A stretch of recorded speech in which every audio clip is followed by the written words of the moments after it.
Estamos con Oscar Brando en el Teatro del Galpón, tomando un cafecito, porque Oscar está a punto de irse a Carrasco, a un congreso. Sí. Sí, A contame de ese punto de congreso. irse a Carrasco, eso me hace gracia. Ya Está con las valijas ya Mira, ahí. te juro, si yo estaría con las valijas, unos nervios paso con los viajes. Voy a viajar dentro de unos días. El del 16 al 19 de septiembre en la ciudad de Bolonia, en el Imperio Umberto Eco, es eso. Hay un congreso organizado por italianos y en buena parte por argentinos. Me parece que están allí en el comité organizador, sobre memoria y sobre testimonios.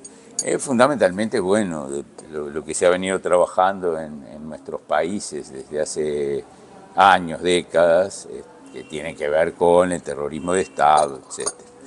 Entonces, bueno, encontramos esa oportunidad y nos invitamos y presentamos ahí un resumen de una ponencia y yo voy a trabajar sobre algunos papeles inéditos de Carlos Liscano. Entonces, bueno, se justifica de repente hacer algo y vamos a presentar un libro. Eso fue algo novedoso porque este libro, si lo están viendo los espectadores, es el libro resultado de un congreso, unas jornadas, así las llamamos, que se hicieron en agosto del año pasado, en agosto del 2023.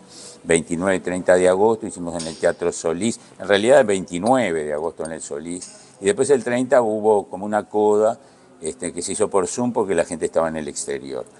Pero fue un día y medio intensísimo, donde se hicieron unas 20 ponencias, y eso fue lo que reunimos en el libro. Además, el libro reúne un apéndice fotográfico con las cosas que exhibimos ese día de los objetos que trabajaba Liscano, digo porque Liscano fue además un artista visual, un artista plástico, además de la cantidad importante de cosas que publicó.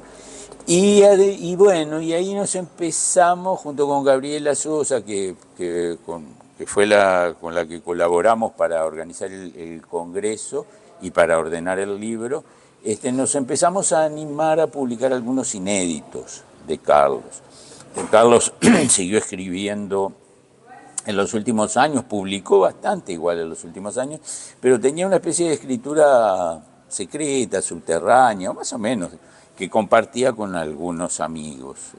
Yo recibía cada tanto cosas escritas por él.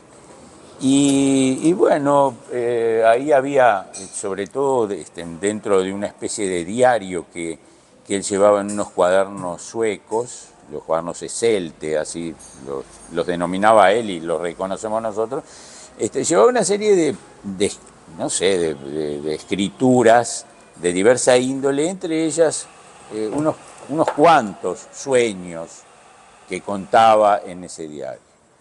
Entonces, bueno, sacamos los sueños y otra cosa que no era exactamente sueños, pero se parecía, que eran las conversaciones con sus padres que habían muerto mientras él estaba preso. Y él tenía unas conversaciones, obviamente oníricas, ensoñadas con sus padres, un poco delirantes también. Y recogimos una partecita de eso acá en el libro. Y bueno, por curiosidad yo ya seguí trabajando un poquito más ese tema, el tema de los cuadernos inéditos, y bueno, voy a hacer una presentación en el Congreso de Bolonia sobre los cuadernos inéditos. Y además, bueno, le dimos a Saúl Sosnovsky para la revista Hispamérica otro fragmento, también fundamentalmente de sueños. Digo que al final no se escriben como una unidad, pero después uno va descubriendo las líneas de unidad de esos trabajos, de esos relatos. Y además él le parecía que a través de los sueños se iba reencontrando con la narrativa que a veces le era hostil. A él le costó, ya en la última década muy claramente, le costó reencontrar una línea narrativa como la que había tenido en los años 90 y por ahí, por el principio de los 2000. Entonces en los sueños volvía a poder contar y bueno, a veces no sé si eran sueños o eran cuentos o eran relatos. En realidad eso no es que me importe, tal vez en algún punto pueda llegar a importar, pero bueno, son unos textos interesantes y valiosos. Después, ojeátelos porque Yo vale estuve en la la pena. exposición. ¿Tuviste en la exposición? Sí. Y bueno, ese es este libro y al final después de algunas peleillas en el buen sentido, porque en una primera instancia yo había desde el principio les había propuesto a los italianos hacer una presentación de este libro, porque había gente que participó en este libro y había otra gente que sabía sobre la obra del Lescano. Bueno, no fueron al principio muy gentiles, pero en última instancia aceptaron y casi cierra el Congreso, o en la última parte del Congreso vamos a hacer una presentación de este libro. No tengo mucha idea del suceso que tendrá, pero bueno, para nosotros era importante, que nosotros vamos a hacer las ponencias, y bueno, y además algunos de los integrantes del Congreso van a estar ahí en Bolonia, por lo menos 4 vamos a estar ahí, y un par de invitados también para la presentación del libro. ¿Uruguayos, además de ustedes? Además de nosotros, de Karina Blixen, que es mi señora, y yo, está Nora Giraldi, que está en Francia desde hace 40, 50 años. ¿Qué tema trabaja ella? Ella ahora va a trabajar la obra de Alicia Cosamé, que es una argentina que creo que vive en Estados Unidos, yo no la conozco tanto.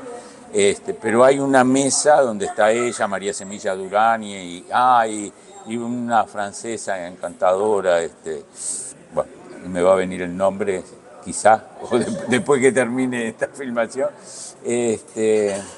bueno, y van a presentar la obra de Alicia Cosamé y Alicia Cosamé va a estar ahí, que también fue, no me acuerdo cómo es la historia de Alicia Cosamé, no sé, estuvo presa, bueno, no recuerdo bien la peripecia, pero bueno, escribió sobre ese tema y después, bueno, hay varias uruguayas más, Edith Silveira, Lucía Brusoni participó de las jornadas del Lescano, ¿quién más está? Bueno, ahora se me van los nombres, pero digo, tampoco somos muchos, porque los uruguayos no somos muchos. No somos muchos. Siempre tenemos que pelear con la selección argentina, jugar la final de la Copa América. Exacto. No, y después hay de muchos lados. Yo no estudié con... Bueno, está tu hija. Sí, vas a tener gusto conocerla. Qué suerte. Sí, sí. Contame, Sí. ¿Cuándo empezaste a trabajar y tu vínculo con Lescano? ¿Cuándo empezaste a trabajar con la obra de él? Bueno, yo empecé con Carlos sin conocerlo, no lo conocía personalmente, y en el año 90 empecé a trabajar en Editorial Arca, y una de las primeras cosas que me tocó leer de lo que me habían dejado con posibilidades de edición, bueno, una novela dificilísima, rarísima, y yo no identificaba mucho al autor de esa novela. La novela era La mansión del tirano, la obra de culto de Carlos, pero eso fue lo primero con lo que me topé y lo primero que leí. Es probable, yo siempre lo digo así, que antes de eso yo tenía que haber escuchado hablar de Lescano, porque Lescano había publicado algunos libros y los había presentado en Montevideo. Yo no es que estuviera muy al tanto, pero bueno, trabajaba en una editorial o empezaba a trabajar en una editorial. Soy profesor de literatura, tenía algunos vínculos con libros y con la literatura era periodista cultural. Y sin embargo, esas presentaciones que él había hecho en Montevideo en el año 89 y que habían sido buenas, pues, había tenido público y crítica, yo no las había registrado con claridad. Y ahí, bueno, me encontré con La mansión del tirano, que era un libro que quitaba el aire, ¿no? Porque es un libro complejo, un libro muy extraño para la literatura uruguaya. Pero bueno, sucedió que en ese año yo fui jurado de un concurso municipal, eran inéditos y anónimos, y leí una obra que dije, ¿y esto qué es? Que al final no obtuvo el primer premio, sino el segundo, ¿vale? Parecía la historia de Onetti, que siempre sacó el segundo premio. Y bueno, cuando se reveló quién era el autor, justamente era Carlos Lizcano, es decir, el mismo que yo había leído La mansión del tirano, ahora leía En agua estancada y otras historias. Y entonces entablé un contacto con él, vivía en Suecia, yo le escribí desde la editorial y le dije, bueno, tengo esto tuyo, tengo La mansión del tirano y tengo Agua estancada. Te diría de hacer enroque, de cambiar el orden. No creo que le haya gustado. Bueno, ofrecías la publicación. Yo le ofrecía la publicación de los dos libros, pero invertido. Publicar primero Agua estancada y otras historias y después La mansión del tirano. Porque para mí, como lector, suponía que los lectores que podían leer Agua estancada, que es un relato impresionante, absolutamente impresionante. Brevísima síntesis. Es la historia de un exiliado en Suecia, por supuesto tiene algunos componentes autobiográficos, que trata de adaptarse a la vida sueca, que tiene un problema en una muela y lo atiende un dentista, pero su relación con el dentista, que lo hace sufrir mucho, y su relación con la sociedad sueca y su dificultad para entenderse y para hablar el sueco, construyen un relato que es fuera de serie. Porque el personaje presenta la profunda soledad de un tipo que no puede hablar esa lengua, que se ha extrañado de su lugar de origen y que está recomponiendo su vida en un mundo que le es ajeno, en un mundo que en parte lo acepta, en parte lo rechaza. Hay una referencia al asesinato de los Palme, que se produce en el momento en que él está escribiendo esta historia. Y entonces, bueno, es la historia, yo qué sé, diríamos onetianamente, la historia de un alma, pero de un alma conturbada, y está muy bien contado. Agua estancada es un cuento que, yo qué sé, tendría que tener mejor prensa. ¿Es un cuento o es una novela? Es un cuento largo, yo digo más bien es un cuento largo, no sé, para llamarlo novela, no sé. Siempre esas cosas son... no me interesa mucho. ¿Y finalmente la publicaste? Publiqué Agua estancada y otras historias, que había sacado ese segundo premio, y después, un año y pico después, publiqué La mansión del tirano en Arca. Y bueno, en alguna de las venidas de Carlos del año 91, creo que fue, en alguna ahí nos cruzamos, inevitablemente, bueno, porque yo empezaba a ser su editor. Y al final, bueno, seguí siendo su editor, primero en Arca, después en Editorial Calicanto, que teníamos con Beto Orellón, que había estado en Arca también, y después lo seguí editando en Ediciones del Caballo Perdido. Claro, la relación de editor-autor se convirtió en una relación de amistad, una amistad muy estrecha, porque fue una amistad personal, de mi familia, de mis hijos con él, con María Karma, su mujer, que murió en el 2016. Digo, fue una cosa muy, muy intensa, digo, como tantas amistades, a veces con complicaciones y a veces con alegrías, ¿no?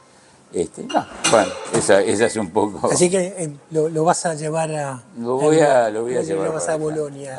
Viajas con Lizcano a Bolonia. Vamos a ver qué pasa.